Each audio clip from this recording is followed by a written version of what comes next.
Today on our show, Reboot to the nooch, kids. We're going to talk about a movie I'm going to make called Jay and Silent Bob Reboot.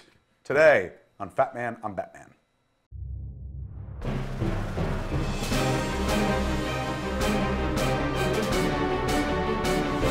Welcome to Fat Man, Batman. I'm Kevin Smith. and I'm Marc Bernardin. Hey, before we fucking give you a shred of new information, here's some old information.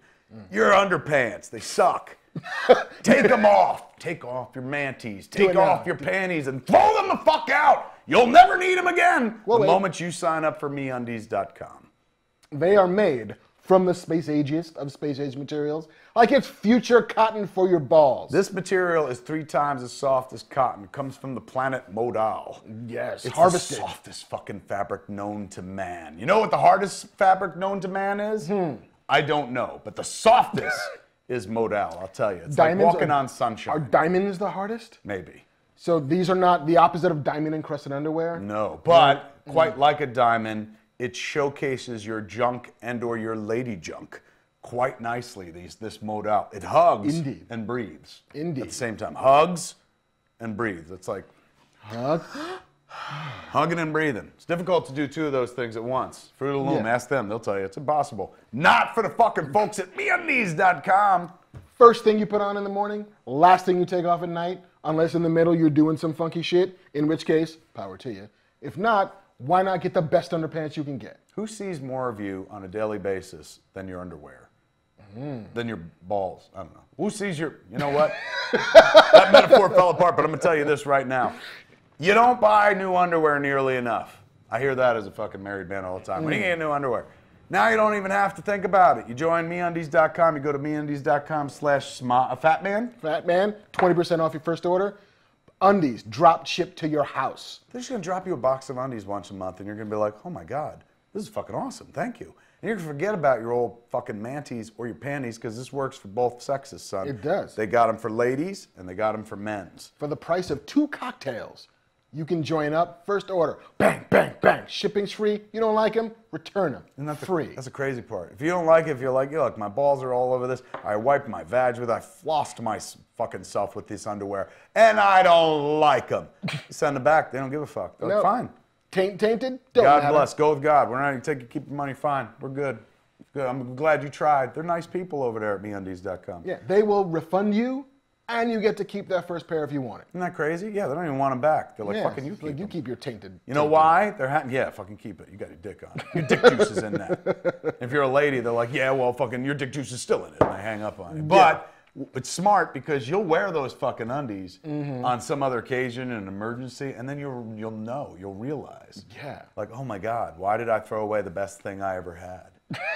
Why, God, why? And like an ex-boyfriend or girlfriend, you'll be like, I had it all, and I didn't understand it. I wanted more. You don't need it anymore. Now you got MeUndies.com. Yes. So go, MeUndies.com/fatman, 20% off your first order. And that doesn't mean that they're going to send you to the fat man section. No. You could be a thin waist kid. Oh, do they do kids? I don't know. Right. If you're a big enough kid, you can get in on this. That's right. If you're a pixie of a man or a fat kid, everybody. Hey, fat kid, you want to get in on this? that's how you grab their attention. Put down the peanut butter, get in on this. This is not even a one-time offer. You can jump in any month, man. Designs change all the time. Be the underwear king of your fucking castle or queen. Have new panties and fucking manis shipped to you on a reg, man. That's what the kids say when they mean a regular basis. On the reg. On the reg. You on the reg, you get undies on the reg. You on the reg, it all fall apart. There it is, man. MeUndies.com/fatman. Get yourself fucking a fat 20% off. Get yourself some undies. You deserve it. Do it. Clyde your nuts, man. This is for you. Okay, enough of this. Enough selling. Now I'm going to sell you something else. Recently, I got news. First off, you start with your news. I got news too. Remember how he used to keep saying that I'm legit because I work for the Los Angeles Times? Let me tell you, the only reason this show works is because Marc Bernardin is a legit journalist for the LA Times, the editor of the LA Times film section, ladies and gentlemen. That's the only reason we have any credibility in this world, and so long as he holds himself in that position, this show has a fighting fucking chance. Now give him your news. I quit the LA Times. What? Oh my God, we're fucked! Or Drift at Sea! Marc, it was an honor to be in charge of the LA Times. It was. It's a thing that I still haven't wrapped my head around. How awesome a job that was, and the platform that it gave me to say dumb shit in the world as if the LA Times says bullshit. But yeah, an opportunity that was too good to pass along. You also didn't come out here to be writing about other people's stuff. No. Came out here to write. Came out here to write. A good friend of mine, Zach Stens, also a friend of yours. We love Zach Stens. He wrote my episode of Flash, The Runaway Dinosaur. Indeed. He once told me, after I parted ways with another employer on less than good terms, that writing was my first best destiny, and that I should not stall it for too long. So I'm not. And I got a job on a television program. Oh, shit! So he ain't even Jerry Maguire, where he's just like, I'm out of here with like, a fish in the bag. Bullshit! Yeah, he's actually got a job. He's smarter than Jerry Maguire. I've got a job. I've got a plan. Like the Cylons, he has a plan. Better yet, somebody else has a plan, and they will pay me to be a part of their plan. It's an even better part of the plan. Indeed. So I cannot say what the show is yet. I know what it is. I'm not going to say it, but I will say this. It's fucking dope. And when he finally gets to tell you what it is, you're going to be like, that's worth leaving 1,000 jobs for. May you live 10,000 years, they're going to say to him, because the show is that. It's a cool idea. It's going to be fucking boss. So, yes, I start work next week. I don't know when you're seeing this, but whenever it is, it'll be next week that I start work. When I can say, I will say, but until then, secrets. Goodbye, LA Times. Goodbye, LA Times. Hello, the rest of your life. Indeed. Sally Forth is what Sally says. That's the name of the project he's working on. Sally Forth. Fuck, he spoiled it right here. Whoops.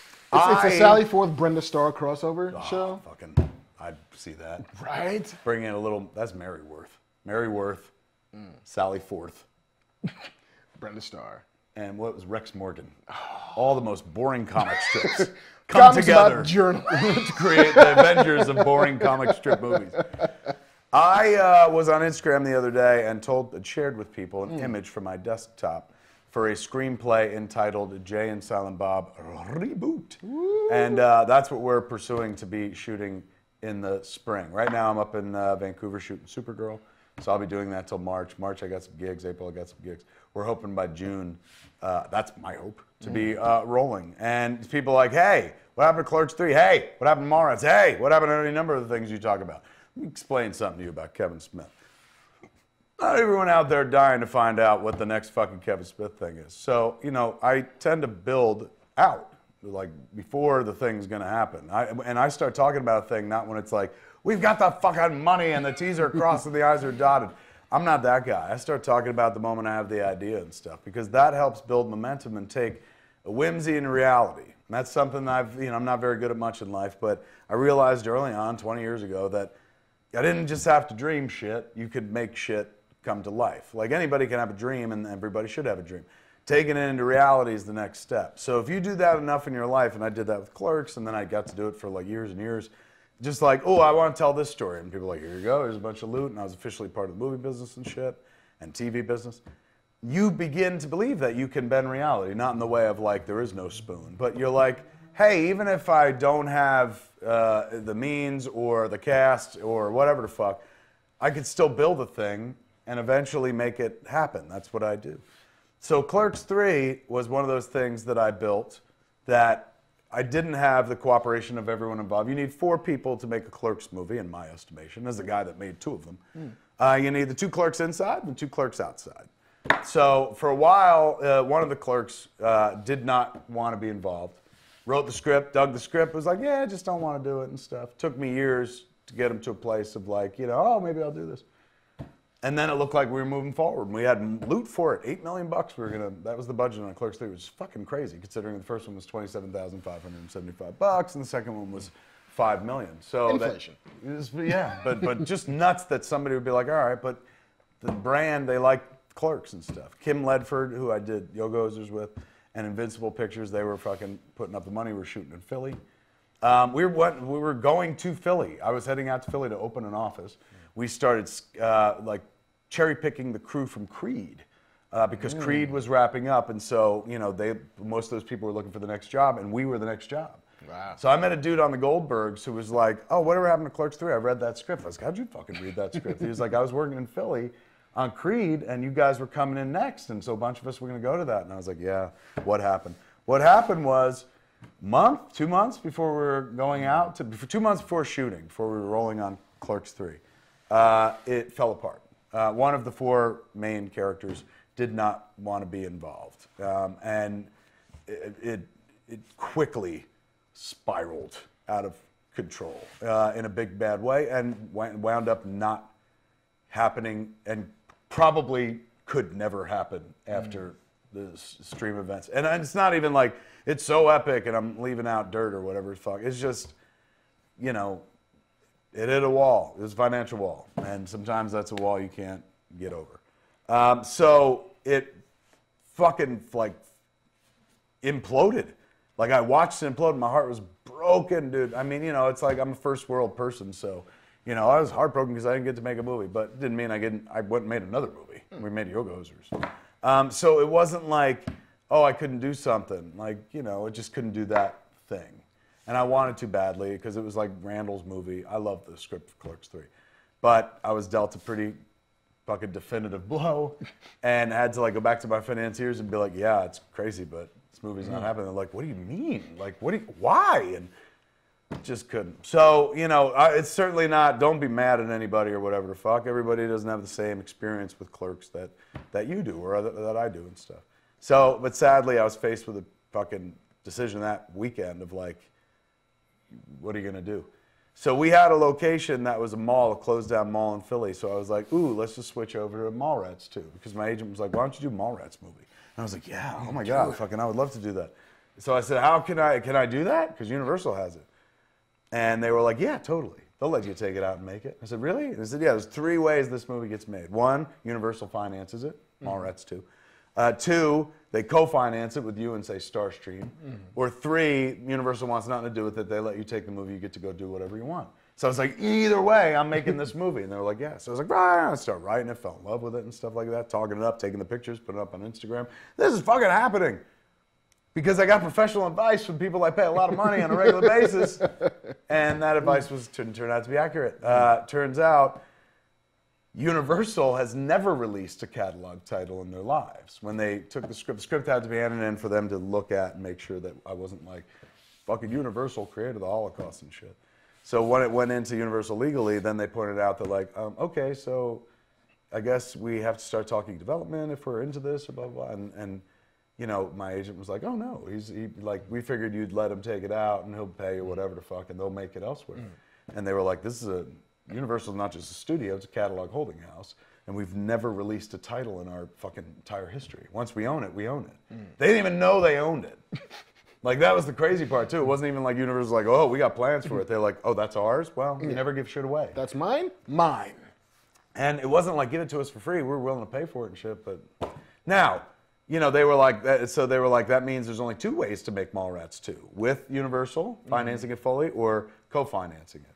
And then we found out the co-financing thing was not even an option. The only way this movie happens is if Universal wants to make it. So big Universal, naturally, as you might imagine, was like the Fast and Furious business. I don't know anything about Clerks 3 or something like, or Mallrats 2 in this instance. So we went to like Focus, and you know, they were like, we're kind of redefining who we are. I don't know right now. We wound up at Focus World and looked like it was going to happen there, but then I had this meeting with Universal Television about something unrelated, and Mallrats came up, and they were like, oh my God, we should totally do that as a series. And I was like, yes, yes! Like somebody at Universal being into it rather than like, I don't know. So we went down the road with the good folks at Universal Television, set up like places to go pitch to, pitched at 6 places and stuff. They couldn't have been nicer, the Universal Television folks really believed it.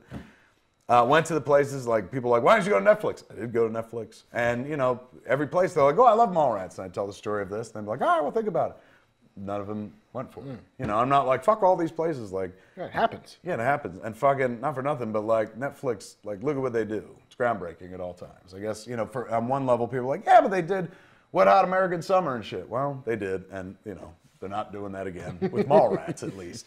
So you know, it was one of those things where, you know, oh my God, I usually can make reality happen, but I don't own this reality, so I had to play to the game. And to be fair, it had its shot in a marketplace, different marketplace TV, but still, and you know, people were just like, nah. And I got in every room. It wasn't like people were like, we don't want to hear it. So, you know, at that point I was like, oh, I guess I'm not meant to play with my old characters, but I wanted to. And so The guy standing across from me for the last, I don't know, 25 fucking years or whatever Jason Mewes, for the last, almost 8 years, I guess, straight, we've been doing Jay and Silent Bob Get Old, touring the world with these, under the ages of these characters, but not as those characters and stuff. We did the cartoon movie and stuff. But, generally I was done with Jay and Silent Bob with Clerks too. And I never in my life thought about like, ooh, let's do another Jay and Silent Bob movie standalone. It was fucking weird that one happened. Crazy that one, we were able to make a movie where me and him were the leads and shit. But to his credit, Jason Mewes has for years been going like, you should do another Jay and Silent Bob movie. And I'm like, of course you say that because you're playing Jay. But he was like, no, it's not for that. He's going like, people love that movie. They think it's really funny. And like, I go out in the world, that's the one they talk about the most to me. I'm like, well, of course, you were in that fucking movie. You were the lead. He's like, no, it's not that. And I started paying attention on social media, and there were a lot of cats that were like, I wish you'd do another Jay and Bob movie, which was such a weird notion to me years ago. I was like, really? And then after like that, and then fucking like, even a bit of the Trump presidency was inspiring. And I know people are like clicking off, but like, I was like, if that guy could be president, I'm sure I could make a Jay and Silent Bob sequel. Well, you know what I'm saying? Anything's possible. So I started writing. I had this weird idea that I was like, well, the story would be like, it would be a make fun of reboots, like, and Hollywood's obsession with like the new and taking something old and turning it into something valuable and stuff like that. So the premise is they're remaking the Blunt Man and Chronic movie as Blunt Man v. Chronic. And so they go back to Hollywood to stop it. That's not the sole reason they go back. Like it's a little more involved. But essentially, they go back to stop the reboot, and the whole movie is a series of reboot jokes. So it's fun. I had a blast writing. It's fucking funny. It's actually, I think it's funnier than the first one because I studied the first one. And when I say studied, I meant I got fucking baked and watched it a few times. and I was like, oh, I could do better than this. I could be funnier than this now and stuff. So I also wrote it like smartly. When I wrote the first one, I was just like, I'll write whatever I want. We've got Miramax money. We'll figure it out. And now I'm like, well, like I'm smart enough to know how to write to a budget and fucking keep it tight and shit like that. I have way more famous friends than I had when we made the first one, and that was full of cameos. So I'm like, oh my God, I can pull everybody into it. And the nice thing is, like, even my like acquaintances and shit have become like famous. You know what I'm saying? Like podcasting people are fucking famous now. Who knew? So yeah, I know, fucking go figure. So you could pull in everybody and stuff, and it's I don't know, I love it. I can't wait to do it. And the notion of just me and Mewes, like not having to go like, well, I hope, this person wants to do it or else, like, he wants to do it. He's fucking more than happy to do it. But, Jay and Silent Bob I own. I don't own any of the movies, any of them. I don't own Jay and Silent Bob Strike Back, Miramax does. But the characters of Jay and Silent Bob I own personally, me and Jay. So that we could do whatever we want with them. And it felt like, enough time's gone by. This would be fucking fun. In a world where I'm like, I think I want to try making a walrus movie. And it worked. And then I was like, I'm going to try making a fucking 80s throwback movie with my kid. And it worked and shit. I'm like, why don't I fucking do that, work that same magic on something people want to see, like a fucking follow-up to Jay and Silent Bob, Strike Back. Now, I saw some people going like, oh, that's not original. And I'm like, well, not for nothing, but I just did original back-to-back. And nobody gave a fuck. So if you want original, run Tusk and Yoga Hosers, man. It's original shit. I honestly feel this movie is original because some people just assume it's the same fucking movie, but it's not. But whatever, fuck. You'll see it or you won't. But it's, you can't pull the original card on me. I'm sorry. I've just spent the last few years doing original and got my ass handed to me for it. And I'm not licking wounds. I'm happy I did it and shit, but fuck you. I was just original. Now I want to have fun, motherfucker. I want to hang out with my friend and make a movie. If you don't understand that, don't worry. It's not fucking crime. Just don't fucking see it. I saw some people being like, do we need this? No, so don't fucking see it. The good news is it's not like, the executive order says we all have to go fucking watch this movie. Like, well, you wait. Yeah, and based on my track record with Clerks 3 and Mallrats 2, maybe it won't happen. What you're hearing about is like, when I could bend reality and shit when I'm creating something new. Whole cloth, whole Tusk and Yoga Hosers. I didn't have to turn to anybody and be like, can I use that or can I borrow that and stuff? So the lesson I learned a few years ago was like, nobody gives a fuck about your old shit. They want new shit, even if that new shit is the weird fucking shit. Like people just like the new. But this one, I think, I'm not gonna offend it. If you don't want to see it, I get it. But I can't wait to fucking see it. And I know how to make it cheap enough where we could do it. And I can see it and shit like that. And I remember when we made the first one, some people were like, that's stupid, you shouldn't do it. When I made Clerks, dude, before there was an internet, before I knew anybody, people in IRL, as the kids say, in real life would be like, don't do that, that's fucking stupid and shit. You know, if I listened to anybody who said, that's stupid, don't do it, we wouldn't be here right now. I'd still be in a convenience store. So if you're not into it, like, I get it, whatever the fuck. There's a zillion jokes about how over Kevin Smith people are in this fucking script, being that, like, you know, there's an element of the fact that we're going back to the well with those characters. There's a lot of fucking, don't worry, I take my lumps in the script. But that all being said, I'm making it. It's not a threat. I just can't wait to. He's gonna make it. Yeah, fucking, I don't give a fuck. You're gonna get it. You don't have to ever have to watch it, but I can't wait to fucking watch it because Jay and Silent Bob Strike Back has lately become one of the great joys of my life. When I made that movie, we were so busy. Like, you gotta remember, Jason was on drugs and we were getting him off drugs and shit, and still he drank during the movie. It was a fucking nightmare getting to production. Once we got into production, it was fun because it was just me and him the whole time, and then every day we had new people joining us. And it's like, hey, there's Carrie Fisher. Hey, there's George Carlin. Hey, there's Ben. So it was a constantly changing adventure and stuff. It was never boring. But, you know, after it was done, I was I'm done with this shit. I'm on to Jersey Girl and shit. I'm going to grow up. And so I never really even got to appreciate. Plus, September 11th happened when the movie was out. So nobody was thinking about enjoying shit. That just chapter of my life was done and over and shit. And I got to play with those characters again on Clerks 2. But I never, like, explored even the notion of a Jay and Silent Bob anything. And he's been saying it for years. Jason Mewes going like, why wouldn't you? And I'm like, because nobody gives a shit about that. Well, now I do. And now I want to see it. And, you know, I'm not being a baby about it, like, but I just tend to make what I want to see. And, you know, granted, lately, nobody's wanted to see it with me, but that's fucking fine. That was the way I started. Like, so I'll finish like that as well, if that's what it takes. But I won't ever finish. I'm sorry, that sounds like a threat too.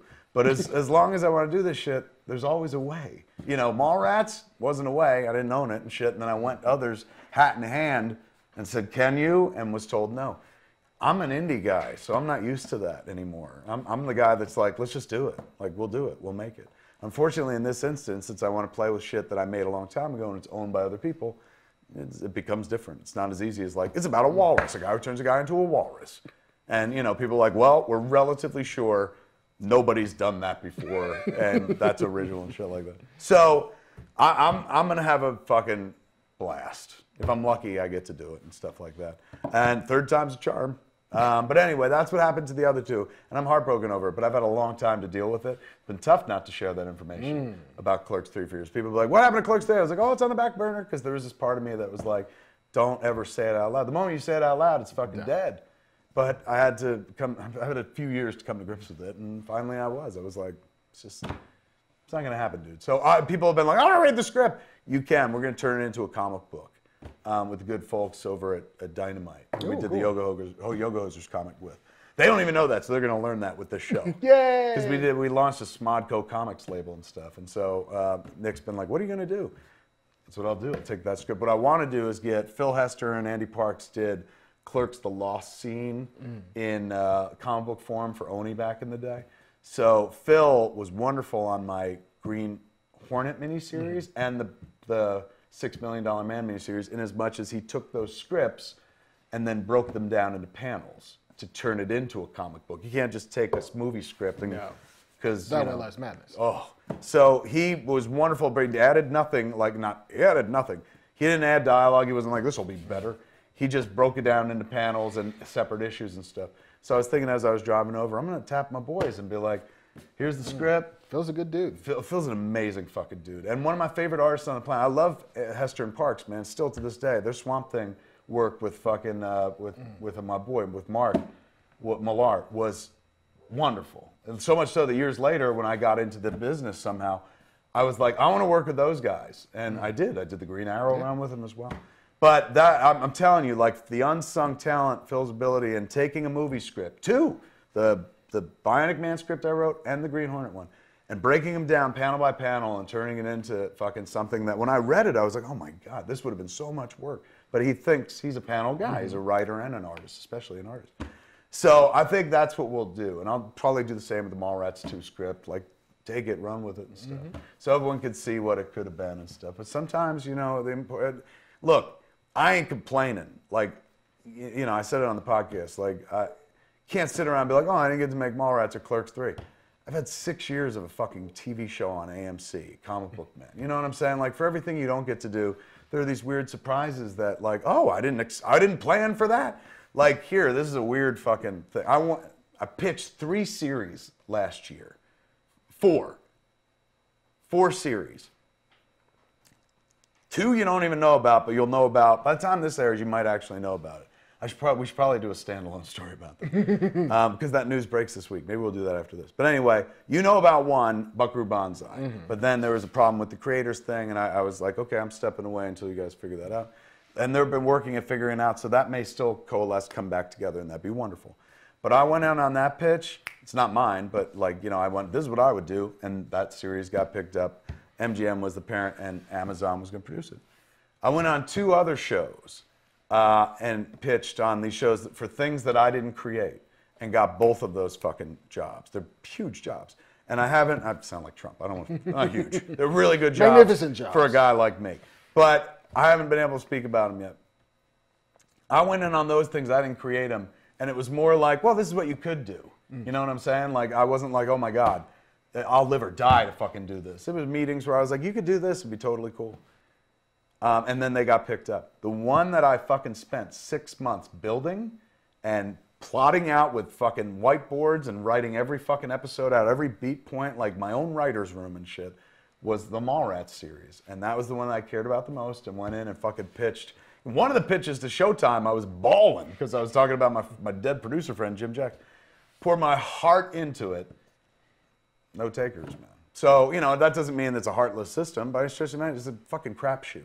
And I think of it this way. Jay and Silent Bob Reboot works out, guess what? People start going, hey, whatever happened to Mallrats? And then, so, you know, rather than sit around and be like, fucking make the thing I want to make, I was going to make something else. And hopefully that'll breathe life into the other thing. But if not, whatever. You don't get to make everything you want to make. You're lucky to make anything at all. And I've been very fortunate over my career and stuff. And the older one gets, the more you look back and you're like with Jay and Silent Bob Strike Back, dude, I'm baffled as to how that movie got made. Like, and I can't believe we're going to make a sequel, but fuck me, that's just the kind of asshole I am. But like, I look at that movie now and I'm like I must have been just fucking drunk with power. I know what it was. Like, Dogma was so cheap and did so well. And basically they were like, all these people will come back for another movie if you like. And you what know, do you need? Totally. And you know, oh, and the one that's the element from fucking Dogma that people talked about the most, you're making the next movie about that, because Jason Mewes like blew up off that movie. Everyone was like, even the stars in the movie were like, he's the fucking best thing in it. And that's saying a lot, because that's a pretty cool flick. So that's how it happened. But still, that would never happen again. Like, you know, if I was in the head of a studio, I'd be like, you're fucking fat and nobody knows who he is. You look like a meth head and you look like you ate a meth head. But, you know, stranger things have happened. It did happen, that momentary blip in the universe. So I want to see if I can blip the universe one more time. Also, like, I feel like this is not a reason to make a movie, but like, I'm never going to look better in middle age than I look now. You know what I'm saying? Like, I've lost weight and shit like that. And I'm like, I'd like to capture this. You know, whenever I look at Jay and Silent Bob Strike Back, I'm like, fuck, look at how heavy my face is. But now I'm like, when you shoot this, here's a good side. Do it, I got this now. Yeah, a little bit. But that's not the reason to make it. But that's the reason why I'm like, can we make it fast? Because soon I'm going to go back to donuts, and this will turn into, you know, Pizza the Hut. Can't drink milk anymore. Yeah, I've given up milk, motherfuckers. Let me make this movie. Do it now. But don't worry. It's going to happen. This one's going to happen. Third time's the charm. There's a lesson here. I'm going to figure it out one day. Keep lesson punching. is, Keep punching, Rock. That's it, I guess. What the fuck? I mean, look, you just can't do everything you want to do. Not on the time schedule you want to do it. I know what's going to happen. I know my life. I'm going to get an opportunity to make a Mallrats series at a time in my life where I'm like, oh, no, like, because I'm on to something else. But doesn't matter. It fueled maybe Clerks 3 and Mallrats 2 were just to get me to Jay and Silent Bob Reboot. So who knows? Or maybe that's just me fucking cognitively reframing it. Regardless, get ready. Jay and Silent Bob Reboot is the name of the movie. A lot of people are like, does that mean there's going to be young people playing Jay and Silent Bob? No. It's technically a sequel. Well, I'll be honest with you. It's not really a reboot. It's a sequel, but it's all about reboots. And, you know, yeah. So no, don't worry. It's me and Jay. Otherwise, the fuck? You think that's a strong enough concept to be like, here's two completely new guys? They did it. It's called Harold and Kumar. Every generation gets their fucking stoners. Like, remember, Cheech and Chong were before us, then Bill and Ted, then Bob and Doug before them, then Jay and Silent Bob had a moment, and then Harold and Kumar, and there'll be more coming and shit like that. But, you know, before I get too old, I'm 46. Is that what I am? Yeah. I'm going to be 47 this year. One more time. One more time. One more time. Swing for the fences. Why not? What the fuck, man? Still above ground. Dream big, kids. Never give up. Except when Universal's like, nobody wants this. Then give up on that. Or when somebody's like, I will never be in this. Then give up on that. But don't, you know, keep trying. Don't get discouraged. Even fucking Kevin Smith has a hard time finding fucking home for his ideas sometimes. So there you go. Let that be a lesson too. People are like, yeah, but my shit's better than yours, you fat dick. I'm like, okay, fair enough. But just saying, whether you're a fat dick like me or a genius like you, not every idea fucking gets made. So, you know, not on the time you want to do it. That's what I've discovered. But in any event. And it won't get made if you don't do it. If you don't write it, if you don't make it. Bang, bang. Don't let that be a reason to be like, well, if he can't fucking get shit made, why am I going to try? Write the thing. Push it forward. That's why I talk about these things before anybody. I put up that post, and Zan at Miramax was like, I got a call from the publicist's office going, are we making this movie? And she's like, I just talked to him about it the other week. So, you know, I talk a lot, and not because I'm full of hot air, but you got to talk shit like that in reality. Ain't nobody going, Meg, Jay, and Silent Bob. At least nobody with money. Just a bunch of fans and shit like that. And me, and I'm a biggest Kevin Smith fan, both in size and in fucking spirit. So, you know, I'd start talking about shit, make it come into a reality. And this one feels very real. But Clerks 3 did too. But the only way what happened with Clerks 3 happens to Jay and Silent Bob Reboot is if somewhere between now and the time we make that movie, Jason Mewes is like, I don't want to do this. I'm done. Yeah, and that would be amazing. I'd be like, oh my God, it would be like one of those movies where, it would be like he was trying to fuck me for 20 years, and finally I was like, let's fuck. And he was like, ew, no. And I'm like, what? You piece of shit. This is the longest long con anybody's ever seen. Oh my God. I would give it up to him at that point. The other day it's just like, bum, bum, bum, snooch to the bye-bye. Yeah, snooch to the point game match. What do they say? Point game, point match. Game set match. Point game scored match. I've lost it. See, that's proof. People are like, you're not funny enough anymore. Matt Myra, who I do Talk Salad and Scrambled Eggs with, the podcast, he's a writer on the Goldbergs, and he read that I was doing it, and he was like, can I pitch you jokes? Me and Adam Goldberg want to pitch you jokes for the movie. And, you know, back in the day, I'd be like, you can't do that. It's got to be me. But now, like, there's a section of the movie that's just like, oh, my God, it's 1,000 jokes a page. So, like, if you can sharpen this, if you could throw in 5 more that are easy for me to shoot, bring it. Totally. I ain't no fool.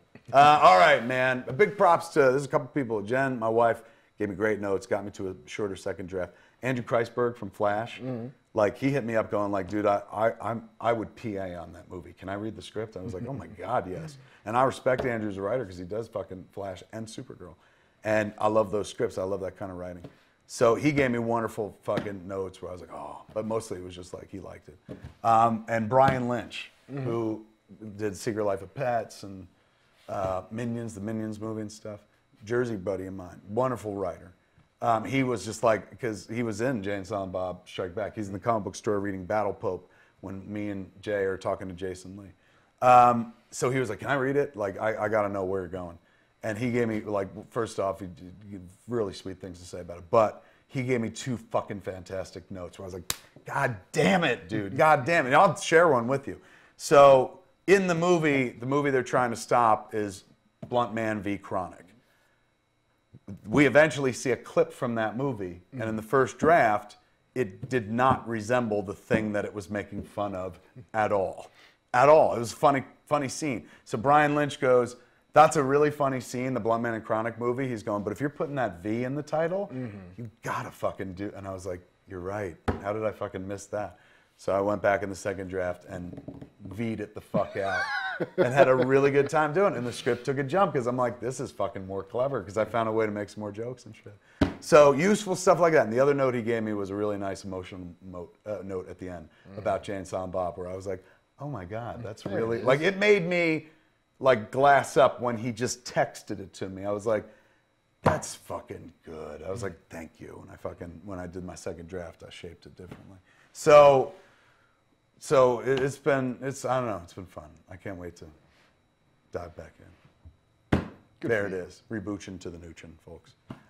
Jay and Silent Bob Reboot. That's the movie. And that's the story. That's all I got for you. Thanks for hanging out here. I'm Fat Man, I'm Batman. Till next time, I've been Kevin Smith. And I've been Marc Bernardin. Tune in next episode. Same fat time, same fat channel. Less Jay and Silent Bob talk. Smodcast.com or YouTube.com/Kevin Smith.